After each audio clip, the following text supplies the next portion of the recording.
want to speak about this emotion we call anger. A lot of people have this mistaken belief about what anger is. In terms of, most people believe that when they get angry, they're powerful. They're powerful.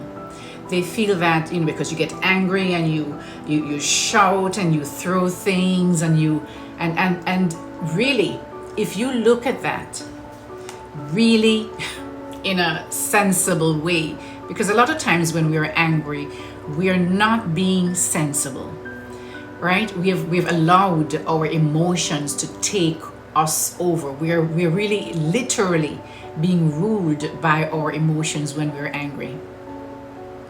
And as a Christian, I know that is a spirit. It's called a spirit of anger.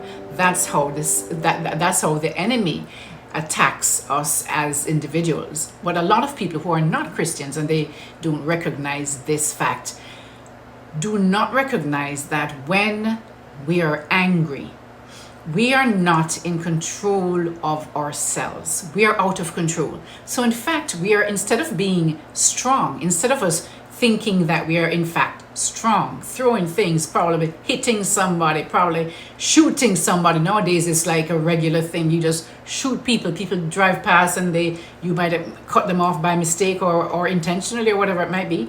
Or maybe you're just driving too slow. They'll drive beside you and pull out a gun to shoot you. Anger, that is really evidence that you are not in control of yourself. But most people believe that they're in control because they have the gun and they can shoot you and kill you, right? And that is a mistaken interpretation of what anger is. It's a mistaken interpretation, and that's what the enemy does. He's a liar. So he's going to make you feel as if you're strong, you're bold, you're throwing things, you're hitting your husband, you're hitting your wife, you're hitting your parents, whatever it is, right? You're shouting, whatever it is that you're doing. You feel like you're powerful, but you're really, really weak because you are not in control of your emotions. When you allow your emotions to control you, you are weak. That's just the reality, guys. When you allow your emotions, when you're able to control your emotions, that is when you're strong. I decided to make this video because I was speaking to an individual earlier, and they were really upset because this person had their dog, using the bathroom on their property when they don't have a dog. And I can understand the frustration, believe me, because I would not like that.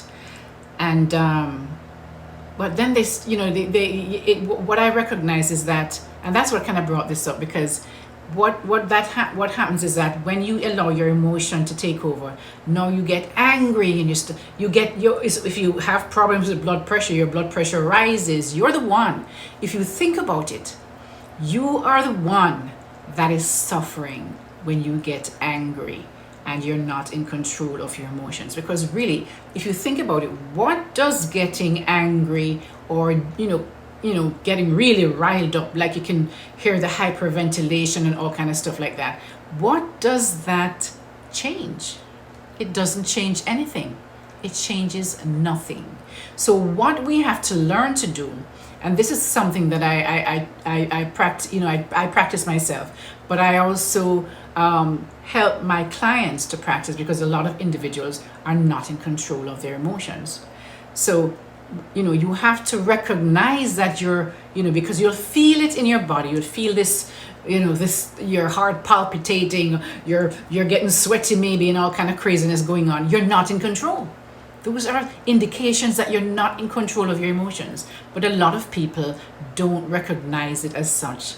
They recognize that the fact that they can express their emotion in any way, shape, or form, then they are powerful. But you guys, you're incorrect if that's you, and you need to change that. The moment that you're able to control your emotions is a moment that you are more powerful, because nothing rattles you.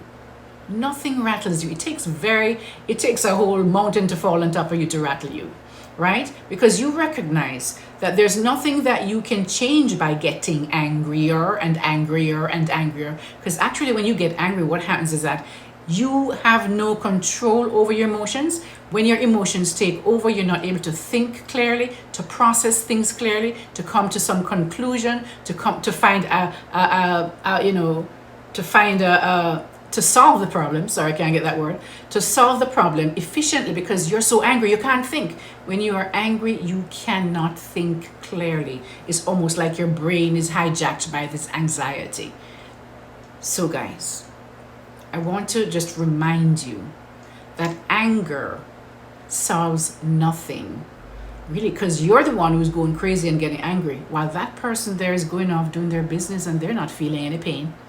You're the only one feeling that pain, right? I hope that that's some food for thought. I hope that you take that to heart and kind of maybe change the way that you respond instead of react to things, so that you're able to be more in control of your emotions, recognizing that no matter how long you shout, what you hit, as a matter of fact, those times you get yourself in more trouble. So this is Christine, your relationship and mindset master doctor, and your leverage for change.